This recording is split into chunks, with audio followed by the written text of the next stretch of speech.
ভাঙড় 2 বিডিও অফিসে development meeting ঘিরে চরম উত্তেজনা। আইএসএফ এবং তৃণমূলের জনপ্রতিনিধিদের মধ্যে কথা কাটাকাটি থেকেই বচসা থেকে ভিডিও অফিস চত্বরে চরম উত্তেজনা তৈরি হয়। বৃহস্পতিবার ভাঙড় 2 ব্লকে পঞ্চায়েত সমিতির স্থায়ী সমিতির মিটিং অনুষ্ঠিত হয় এবং সেই মিটিংয়ে যোগ দিয়েছিলেন ভাঙড়ের বিধায়ক নওশাদ সিদ্দিকী এবং ভাঙড় 2 পঞ্চায়েত সমিতির সভাপতি আরাবুল ইসলাম সহ পঞ্চায়েত সমিতির সমস্ত মেম্বাররা। অভিযোগ, মিটিং শেষ পর্যায়ে আইএসএফ এবং তৃণমূলের প্রতিনিধিদের মধ্যেই বচসা শুরু হয়। বিডিও অফিসের ভিতরে হই হট্টগোল বেঁধে যায়। পরিস্থিতি সামাল দিতেই কাশীপুর থানার বিশাল ফোর্স ঘটনাস্থলে ছুটে আসে। মেম্বারদের নিয়ে কিন্তু মিটিং চলাকালীন সভাপতি সাহেব তিনি আগামী 24 সালের যে সমস্ত কাজের কথা তিনি বলেন, বাকি বিরোধী যে সমস্ত পঞ্চায়েতের সদস্যরা ছিলেন, জেলা পরিষদের মেম্বাররা ছিল এবং আমাদের বিধায়ক সাহেব, তাদেরকে কোনো রকম সম্মান দেওয়া হয়নি এবং তাদেরকে বলার সুযোগ দেওয়া হয়নি একটা প্রকারে। এবং এখানকার একজন জেডপি মেম্বার আমাদের পঞ্চায়েত সমিতির সদস্যের সঙ্গে খারাপ ব্যবহার করেছে। তাই আমরা ধর্নায় বসেছি। আগামীতে আমাদের যে সমস্ত এলাকার রাস্তাঘাট, টিউবওয়েল, কল ইত্যাদি নানান কিছু আছে, ড্রেন, সেই সমস্ত কাজ আমরা জমা দেবো।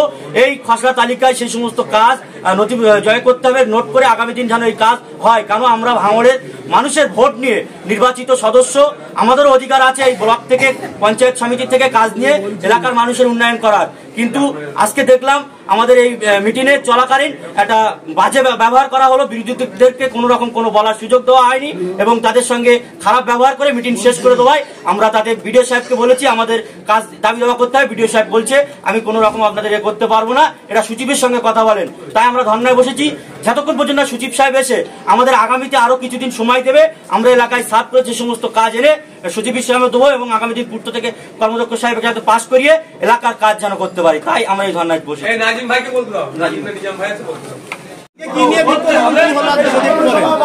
দেখুন, নিয়ম মেনে যে সাধারণ সভা ডাকা হয়েছিল, সেই সাধারণ সভাতে অপোজিশন ভয়েসকে এক প্রকার স্তব্ধ করা হয়েছে। অপোজিশন ভয়েসের কোনো সে ছিল না।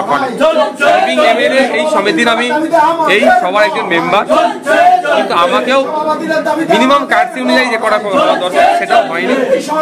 এখানে যারা বিরোধী দলের যারা পঞ্চায়েত সমিতির সদস্যরা আছেন, সদস্যরা আছেন, তাদেরকেও বলার সেই স্কোপটা দেওয়া হয়নি। যিনি এই পঞ্চায়েত সমিতির সভাপতি তথা এই সবার যিনি সভাপতি ছিলেন, তিনি না বলতে দিই প্রোগ্রামটাকে তিনি তড়িঘড়ি শেষ করলেন, যেটা বাঞ্ছনীয় নয়। এই প্রোগ্রামের পরিপন্থী, এই সবার পরিপন্থী। আমি বিডিও সাহেবের কাছে গিয়েছিলাম যে আমাদেরকে দেখে অপমান করলেন কেন, টাকার কোনো প্রয়োজন ছিল না। একজন এমএলএ এমপিরা যদি বলতে পারে আনন্দ করার কোনো প্রয়োজন ছিল না। আমি মিনিমাম কাগজের জন্য যখন বক্তব্য করছিলাম আমি একদম শব্দ খরচ করিনি, কারণ যে প্রোগ্রামে সভাপতি সাহেব থাকেন তিনার নেতৃত্বে প্রত্যেকে যারা ডিগনিটি অনুযায়ী তাদেরকে বলতে দেওয়া হয়, সেটা আমি শেষ পর্যন্ত শুনছিলাম। সভাপতি সাহেব যখন আমাকে বলার সুযোগ দেবে, আমাদের এলাকার মানুষের এই ভাঙড় 2 নম্বর ব্লকের যে চাওয়া পাওয়াগুলো আছে এই কর্মকাণ্ডের বিষয়ে বলতাম, কিন্তু দুঃখের বিষয় সেটা হয়নি। সবার শুরুতে সভাপতি সাহেব খরচা দেওয়ার কথা বললেও শেষ পর্যন্ত প্রোভাইড হয়নি।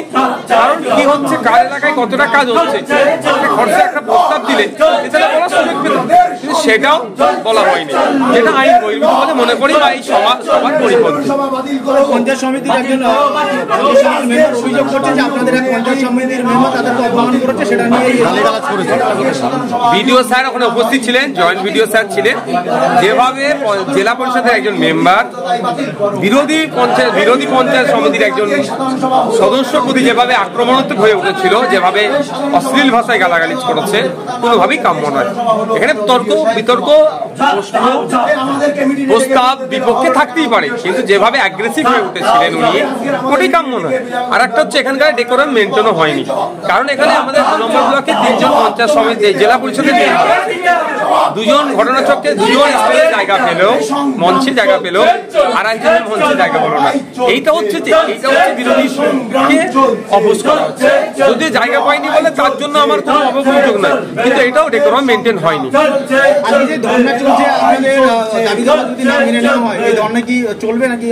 দেখুন, ব্যাপারটা হচ্ছে এখানে যারা পঞ্চায়েত সমিতি থেকে যারা জিতে এসেছেন, মানুষের ভোট নিয়ে যারা এসেছেন, তাদের পক্ষ থেকে ধর্ণা চলছে। এখানে কোন দল সেটা বড় কথা নয়। এদের অভিযোগটা হচ্ছে যে তাদের সে আজকে নেওয়া হয়নি, তাদেরও বক্তব্য ছিল তাদের উন্নয়নের জন্য কিছু কিছু হওয়া দরকার, সেটা না শোনার আগেই সভাপতি স্যার প্রোগ্রামকে শেষ করেছে। বিডিও স্যারের কাছে এসে জানিয়েছিলেন, কিন্তু বিডিও স্যারের পক্ষ থেকে সদর্থক উত্তর না পাওয়ার পর আজকে বন্ধ হচ্ছে না,